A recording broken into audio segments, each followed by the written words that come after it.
My first time preaching here. I think this is a good spot. I can see everyone. I grew up in Marlborough, New Jersey, with 5 siblings. And because of that experience, I learned how to barter and trade. So one of the most exciting events that happened, let's say at the end of Halloween, after we all sorted out and categorized our candies in a box, I would be one who would say, all right, I have 2 Milky Ways. I'll give you 2 Milky Ways for 5 regular plain Hershey bars. To me, that was a fair trade. This understanding of trading or offering something, like I'll offer you this if you offer me something else in return, that goes back eons, thousands of years. And for the Jewish people, it was very important because often they would always have to offer something to God, particularly when they broke the covenantal relationship with God.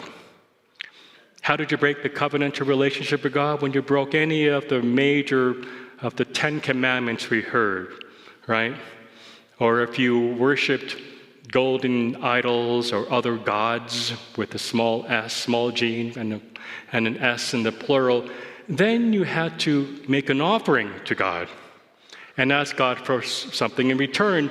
And often they would give God an oxen or a sheep or doves, just like we heard in today's gospel reading, or other animals. They would offer that, sacrifice it, and say, God, now in return, forgive us. So the Judaic understanding of offering was based on restoring the covenantal relationship with God once again and being in a renewed relationship and being reconciled in many ways. Now, they were doing that for 2,000 years before Jesus, and eventually it got so formal they built these temples to really make it even more formal, and this is the origins of the priests now doing the sacrifice for them upon the altar, like this. After a while, and this is real interesting, all of their rituals of offerings that they made to God, they were kind of pointless. They were empty. In other words, and you know this from Jesus, always criticizing them, he would say, you offer me these and that, or you do all these sacrifices and all that, but you're hypocrites. In other words, because after they would offer, they would still, treat other people with disrespect. They would still not look after those who were poor. There was a lot of elitism going on. And so their offerings of rituals became empty. And after 2,000 years or so, God is thinking, and I'm kind of minimizing God's thought here just for the sake of a homily, enough of these 2,000 years of all these empty rituals.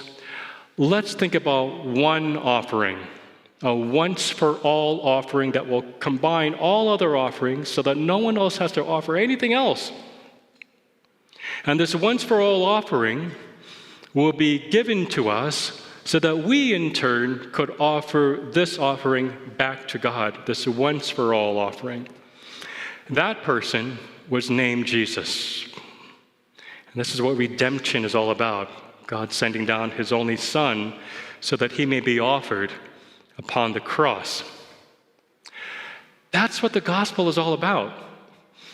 When Jesus is driving out with anger all the oxen, sheep, and doves, it's not because he hated animals. St. Francis would have a fit with Jesus if he saw that. No, it was because he was to replace all of these animals. He knew what he had to do. And in the other synoptic gospels, actually, when you hear the stories right before the Passion Sunday, actually it's after Jesus arrives in Jerusalem. So he's preparing himself so that knowing that in 3 days, this temple upon which he is putting himself in place will rise again. He'll rebuild it. He's foreshadowing his resurrection, and by doing that, creating the once-for-all sacrifice that will replace everything that had gone before. We who have been baptized into Christ have now been baptized into that eternal offering of Jesus. So this is a way of God telling us, you know what, folks, here in Las Vegas, we no longer have to do oxen, sheep, bullocks, lambs, whatever. What we have to do now is join ourselves in the eternal offering of Christ. What Jesus essentially did is that he combined all of his activities of offerings throughout his 33 or so years of his life.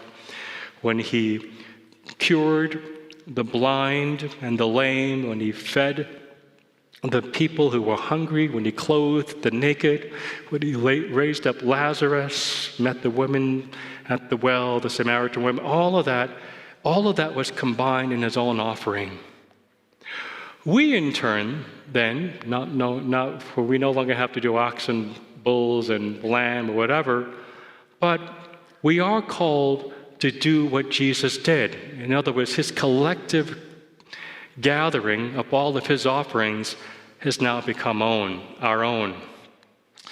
This means that whenever we pray, or do whatever rituals we do, or the sacraments that we celebrate, they are not called to be empty.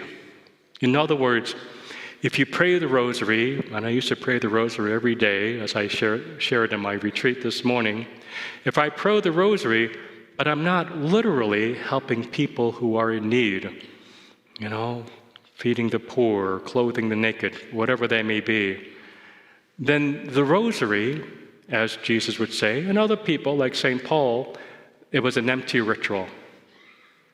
If all you do is go to Mass every week because it's an obligation, and we need obligations, I'm not putting that down, but if all you do is go to Mass, but you're not getting it, that what we do at Mass needs to go out to the world and do something to make a difference, all in the name of Christ, to do what Christ did, look at people in the margins of society, speak out to what is just, speak out against for what is injustice, all of these various things, then going to Mass becomes an empty ritual.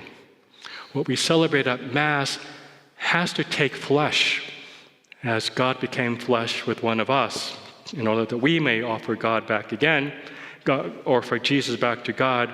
It has to take flesh, and it takes on flesh, by the words and action of Jesus. Jesus' once and for all offering and sacrifice to God demonstrated beautifully by how he showed compassion and mercy to all people he met, that has now become our own offering.